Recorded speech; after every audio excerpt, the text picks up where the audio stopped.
পর্তুগালের সামনের দিনগুলো কেমন হবে, অর্থাৎ পর্তুগালের সামনের দিনগুলোতে অভিবাসীরা কিভাবে এই দেশটিতে বসবাস করে তা নির্ভর করছে আমাদের উপর। পর্তুগালের প্রেসিডেন্সি মিনিস্টার অ্যান্টনি লেতো আমারাও ঠিকানার প্রমাণপত্র জুনতা এবং পাসপোর্টের আবেদন বিষয়ে কিছু কথা বলেছেন। এই নিয়ে আপনাদের অনেকের ভুল ধারণা বা এই নিয়ে অনেক বাকবিতণ্ডা তৈরি করেছেন। এই বিষয়টি নিয়ে আমরা আলোচনা করব। এর সাথে সাথে জিএনআর আগামী রবিবার পর্যন্ত সড়কের গতির নিয়ন্ত্রণে তারা বিভিন্ন অপারেশন পরিচালনা করবে, কেননা গতির কারণে, উচ্চ গতির কারণেই সড়কের দুর্ঘটনা বাড়ছে। যথারীতি ভিডিওটি শেয়ার করবেন। আজকে অভিবাসীদের বিভিন্ন সম্পর্কিত এমন গুরুত্বপূর্ণ কিছু আলোচনা রয়েছে যা সকলের জানা প্রয়োজন এবং অতীব জরুরি। আজ 9 এপ্রিল বুধবার আপনাদের সবাইকে আরেকবার পর্তুগাল স্বাগত জানাচ্ছি। আজ একটি মিটিংয়ে গিয়েছিলাম, স্থানীয় মিউনিসিপ্যালিটি একটি মিটিংয়ে। সেই মিটিংয়ে গিয়ে এমন কিছু আলোচনা শুনেছি যে আলোচনা শুনে বলা যায় নিজের পায়ের নিচের মাটি সরে গেছে। বিষয়টি এমন যে আমি হয়তো কিছু বিষয় গোপন করব, কেননা বিষয়টি অনেকটা গোপনীয়, তারপরও আপনাদের সঙ্গে শেয়ার করতে হচ্ছে, কেননা আমাদেরকে বিষয়টা জানতে হবেই, আজ না হোক কাল।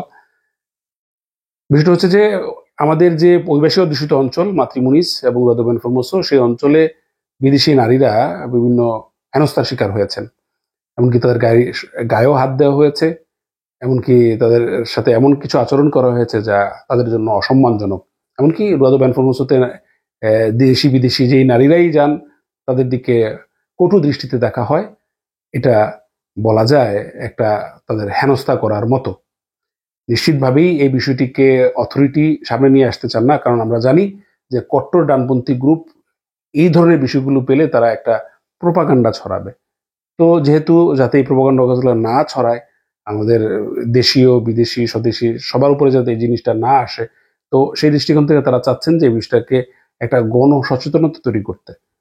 এমনকি আমার একটা জিনিস খুবই ভালো লেগেছে যে অথরিটি বুঝতে পারছেন যে আসলে এটা একটা সমস্যা, এটা এখানকার সমস্যাটা বিশ্বব্যাপী সমস্যা। এবং কি এই অঞ্চলগুলোতে যে অভিবাসীরা বসবাস করে তাদের বেশিরভাগই পুরুষ। তো যে সমস্যাটা একটা জেনারেল সমস্যা, সেই সমস্যাটাকে যাতে অভিবাসীদের উপর না আসে, সেই কারণে তারা এমনভাবে এই ক্যাম্পেইনটা করতে যাচ্ছেন যাতে হলো যে অভিবাসীদের উপর একটা চাপ না আসে। এমনকি অনেক ভুক্তভোগীর সাথে আমি আলোচনা করেছি, কথা বলেছি। খুবই দুঃখজনক বিষয়। আশা করছি আমাদের স্বদেশী বাংলাদেশি এই দেশের অপরাধের সাথে যুক্ত নয়। তবে যদি আপনার সামনে এই ধরনের কোনো অপরাধ হয়, আপনি থামাবেন। কেননা আমরা এই দেশে বসবাস করতে হলে আমাদের এই দেশের আইন মানতে হবে, এদেশের কালচারের প্রতি সম্মান রাখতে হবে। আমরা দেশে কি দেখেছি সেটা বড় কথা নয়, আমার দেশের আইন সেটা বড় কথা না। এই দেশে নারীদের অধিকার রয়েছে, তারা তাদের ইচ্ছা অনুযায়ী পোশাক পরিধানের অধিকার রয়েছে। সুতরাং আপনার চোখকে নিরাপদ রাখতে হবে এবং এদেশের মানুষকে সম্মান করতে হবে, কেননা এদেশে এটা চলাফেরায় কোনো সমস্যা নাই।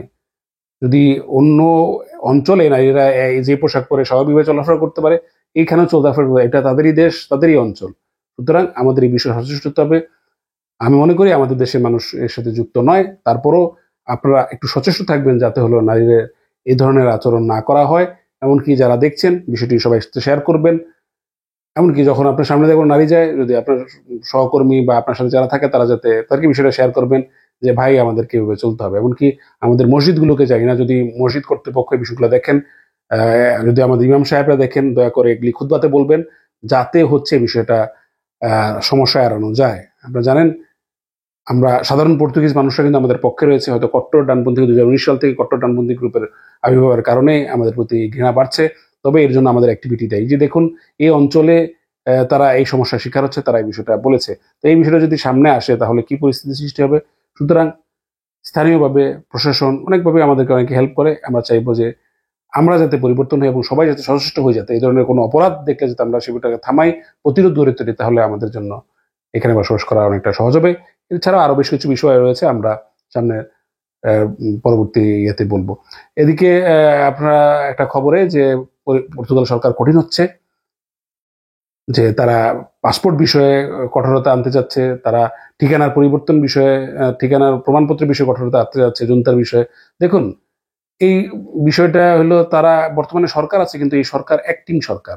এদের আইন পাশ করার কোনো ক্ষমতা নাই, এদের কোনো ধরনের কোনো ক্ষমতা নাই। তারা শুধুমাত্র নির্বাচন আগ পর্যন্ত তারা ক্ষমতা থাকবে দেশ পরিচালনার জন্য। তারা সংসদ ভেঙে দেওয়া আছে, সংসদে আইন পাশ হবে না, তার মানে এই সরকার আসলে কিছু করতে পারবে না। এটা একটা নির্বাচনী প্রচারণা।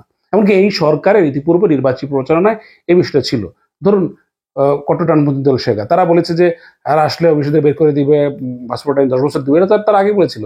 এমনকি এই সরকার যখন আরো 1 বছর আগে, তারা তো 11 মাস ক্ষমতা ছিল, তারা 11 মাসের ক্ষমতা দেখলেন কি অবস্থা করেছে আমাদের ডানপন্থী, তারাও তো ডানপন্থী। এই ডানপন্থী সরকার আমাদের 12টা বাজিয়ে দিয়েছে, আমাদেরকে অপমান করেছে, আমাদেরকে অপদস্থ করেছে, 400 মানুষকে ওয়ালে দাঁড় করে রাখছে, আমাদেরকে এই 7G বন্ধ করে দিছে, এখানে মানুষের কার্ডের রেসপন্স নাই, কোনো কিছু নাই, তারা বিভিন্ন ধরনের সমস্যা তৈরি করছে। তো এই সরকার এটা করবেই, এটা যারা জানেন, যারা দীর্ঘদিন পর্তুগালে বসবাস করেন, পর্তুগাল সমাজে যাদের অভিজ্ঞতা আছে, তারা হয়তো বিষয়গুলো জানেন, অথবা জানিও যারা জানেন না, বিষয়টা এরকম। যাই হোক, এই ডানপন্থী সরকার এইটা করবে। এবং এই দেখেন, এই ডানপন্থী সরকার ক্ষমতা গ্রহণ করার পরে, আপনারা তো সবাই ছিলেন, তারা কিন্তু একটার পর একটা কিন্তু আমাদের প্রতিবন্ধকতা সৃষ্টি করছে। এটা এটা তারা করবে, এমনকি কট্টর ডানপন্থী দল আসলে তারাও করবে। হ্যাঁ, এখন এটা প্রিভেন্ট ভাবে কিভাবে করা যায়, এখন এই দল যদি, তারা বর্তমানে ক্ষমতায় আছে, তারা যদি নির্বাচনে জয়লাভ করে হয়তো তারা করবে। এবং পাসপোর্টে 10 বছর করার এইসব বিষয়ে কিন্তু বলে নাই, তারা বলছে ভাববে, এটা কংক্রিট বলে। এটা এমন না যে তারা গেলেই তারা নতুন আইন দিবে 10 বছর, না, তাও কি প্রশ্নের উত্তরে সে বলেছে, এটা এমনটা নয় যে কাউকে বলেছে। আপনারা অতি উৎসাহী, মানে আমাদের, মানে বিষয়টা হচ্ছে যে শুধু কিছুই না, একটা প্রোপাগান্ডা ছড়ানোর জন্য। আমাদের আরো সমস্যা আছে যে ওই একটা একটা প্রোটেস্ট হয়েছে, আমার অভিবাসীরা প্রোটেস্টে একটা ডাক দিয়েছে বিভিন্ন দেশে, বাংলাদেশিরা যুক্ত ছিলেন, সলিডারিটি ইমিগ্রেন্ট, এবং আমরা সাপোর্ট দিয়েছি। সলিডারিটি ইমিগ্রেন্ট সম্পর্কে আপনার নিশ্চয়ই জানা আছে। এই প্রোটেস্ট সেই 2016 সালে 17 সালে যারা এখন পাসপোর্ট পেয়ে গেছেন বা এখন বড় বড় কথা বলতেছেন, বা এই প্রোটেস্টের নিয়েও যারা কথা বলতেছেন, তারাও এই প্রোটেস্টে যুক্ত হয়েছিলেন 2016 থেকে 18 পর্যন্ত, 15 থেকে 18 পর্যন্ত। রাস্তায় রাস্তায় প্রোটেস্টের মাধ্যমেই কিন্তু সরকার এই রেগুলারাইজেশন প্রক্রিয়া নিয়মিত করেছে।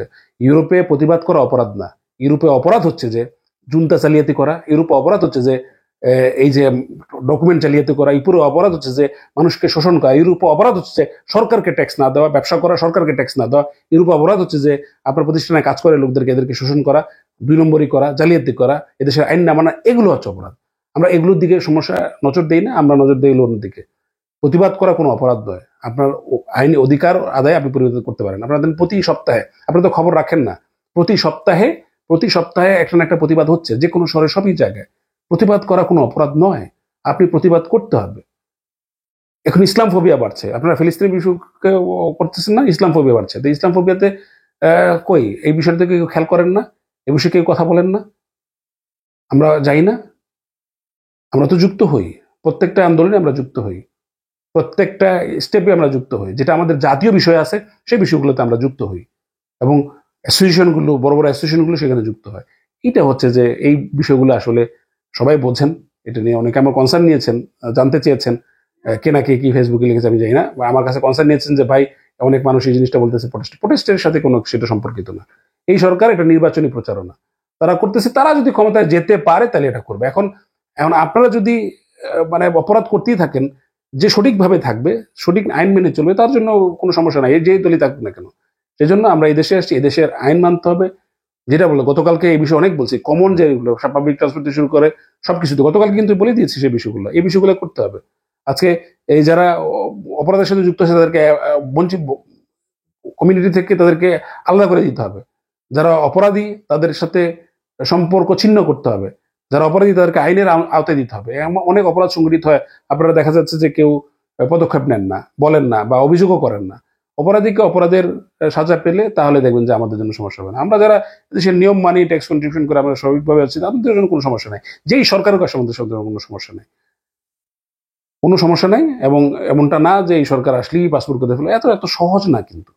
সবকিছুর একটা নিয়ম নীতি আছে। যারা এখানে বসবাস করেন, হ্যাঁ, নতুন যারা আসবেন তাদের ক্ষেত্রে হয়তো সমস্যা হতে পারে। যারা এখানে আছেন, ইতিমধ্যে পর্তুগালে আছেন, বসবাস করতেছেন, তাদের জন্য এটা কোনো বিষয় না।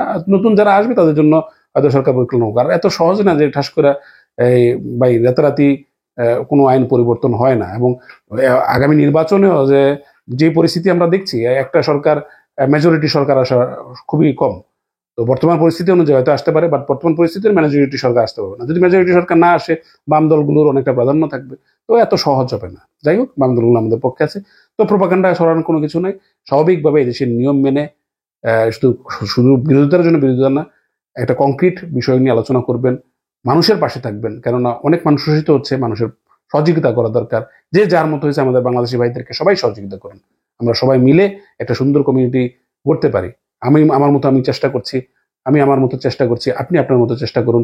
তাহলে দেখা যাবে যে আমরা একটা সুন্দর কমিউনিটি করতে পারবো এবং এই দেশে আমরা এমনভাবে বসবাস করতে পারবো যে যাতে হলে আমাদের কোনো প্রশ্নের সম্মুখীন হতে হবে না। আমরা একটি সুন্দরভাবে আমরা আমাদের জীবনটাকে এখানে প্রতিফলিত করতে পারবো। তো যাই হোক, ওদিকে আপনারা যেটা বলেছি যে জিএনআর অনেক সক্রিয় রয়েছে। গত সপ্তাহে কিন্তু একটা অভিযান ছিল।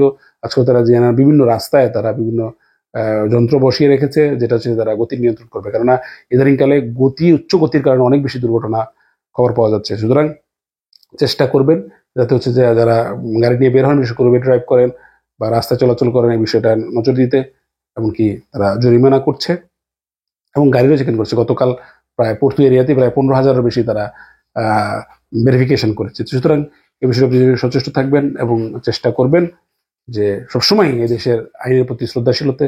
তাহলে আমাদের জন্য কোনো সমস্যা সম্মুখীন হতে হবে না। ধন্যবাদ সবাই, ভালো থাকবেন।